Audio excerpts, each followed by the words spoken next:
अस्सलाम वालेकुम and welcome to Game of spices.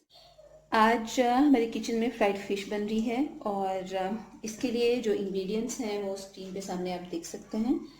सबसे पहले मैंने फ़िश ली है जो कि 1 kg है। इसे मैंने थोड़ा सॉल्ट, सिरका या लेमन जूस आप लगा सकते हैं और थोड़ी अजवाइन लगा के आधे घंटे के लिए रख दिया था और फिर इसे खुले पानी में अच्छी तरह से धो दिया है। ये 1 kg है। फ़िश आप कोई भी ले सकते हैं जो आपके एरिया में अवेलेबल है या जो भी आप पसंद करते हैं। इसको हमें मैरिनेट करना है और मैरिनेशन में जो मसाले यूज़ होंगे वो बेसिक मसाले हैं जो कि हर किसी के किचन में मौजूद होते हैं। तो जब भी आप ये फ़िश बनाना चाहें बस फ़िश लें और जल्दी जल्दी बना लें। तो इसकी हम मैरिनेशन शुरू करते हैं। बड़ा बाउल लिया है मैंने और इसके अंदर मैं लहसुन और अदरक की पेस्ट डाल रही हूँ। इसमें लहसुन की क्वांटिटी ज़्यादा है और अदरक की कम है और ये 2 टेबलस्पून है। हमें बेसिक गरम मसाला चाहिए, घरों में जो भी आप यूज़ करते हैं घर का पिसा हुआ। इसकी वीडियो भी मेरे चैनल पे है, आप देख सकते हैं। धनिया पाउडर चाहिए, ये 2 टेबलस्पून है, ये भी घर का पिसा हुआ है। मसाले जो भी आप यूज़ करते हैं घर में पीसें। इससे ये होता है कि साफ़ कर लेते हैं आप मसालों को, सफाई का ख्याल रखा जा सकता है। और दूसरा, जब आप घर में पीसते हैं तो इनकी खुशबू ज़्यादा अच्छी आती है। ज़ीरा पाउडर है, ये 1 टेबलस्पून है। धनिया 2 टेबलस्पून था। चिली फ्लेक्स हमें चाहिए, ये 1.5 टीस्पून है। अगर आप ज़्यादा स्पाइसी खाना चाहते हैं तो इसकी क्वांटिटी आप बढ़ा भी सकते हैं। हल्दी चाहिए, ये 1 टीस्पून है। सॉल्ट भी 1 टीस्पून है। फ़िश को लगा के रखा था इसलिए यहाँ पे इसकी हम क्वांटिटी अभी कम रख रहे हैं। अजवाइन मैं यूज़ करी हूँ, ये मस्ट है फ़िश के अंदर। 1 टीस्पून से कम डालिएगा, ½ टीस्पून बहुत होगी। चाट मसाला है, हम बाद में स्प्रिंकल करेंगे। और ये जो आप देख रहे हैं ये मैदा है। मैदा इसके अंदर मैं 3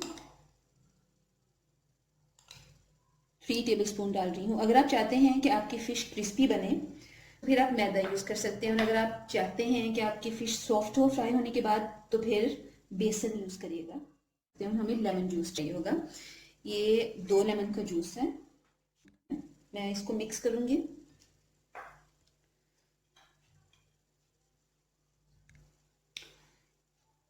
और बाकी मिक्सिंग के लिए हम इसमें थोड़ा सा पानी डालेंगे।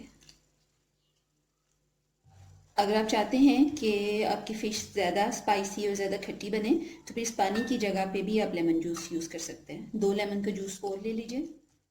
और अगर आप बेसन डाल रहे हैं तो कलर इसका ठीक रहेगा, फिर आपको कलर डालने की ज़रूरत नहीं है। लेकिन अगर मैदा डाल रहे हैं तो ये कलर लाइट है, इसके अंदर हमें थोड़ा ऑरेंज कलर डालना होगा।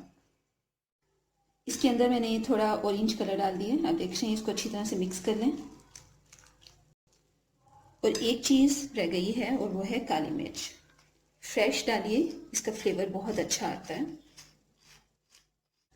1 टीस्पून आप समझ लीजिए। इन सब चीज़ों को मिक्स करें अच्छी तरह से। और अब हम ये मसाला फ़िश के ऊपर कोट कर देंगे। यहाँ पे आपको हाथ यूज़ करने पड़ेंगे।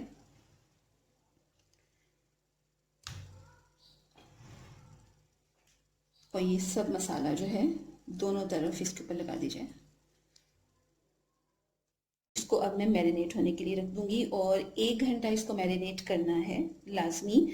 इससे ये होगा कि मसाला अच्छी तरह से एब्जॉर्ब हो जाएगा और जब आप फ़िश खाएंगे तो आपको अंदर से फीकी फ़िश नहीं मिलेगी, मसाले वाली अच्छी वाली फ़िश मिलेगी। तो 1 घंटे के लिए मैं इसको छोड़ रही हूँ और उसके बाद हम इसे फ्राई कर लेंगे। अब हम इसे शैलो फ्राई कर लेंगे अपनी फ़िश को। मीडियम हीट पे करना है और इसे गोल्डन होने तक फ्राई करना है। फ़िश दोनों तरफ से फ्राई हो गई है, अब इसको मैं निकाल लूँगी। देखिए दोनों तरफ से इसका अच्छे से कलर आया है और इसी तरह से सारी फ़िश को हमें फ्राई कर देना है। चाट मसाला थोड़ा हम स्प्रिंकल कर देंगे इसके ऊपर। फ़िश हमारी रेडी हो गई है। इस रेसिपी को ट्राई कीजिए और मुझे बताएं कि आपको मेरी रेसिपीज़ कैसी लग रही हैं। वीडियो देखने के लिए बहुत शुक्रिया। अगली वीडियो में किसी और रेसिपी के साथ मिलेंगे। अल्लाह हाफ़िज़।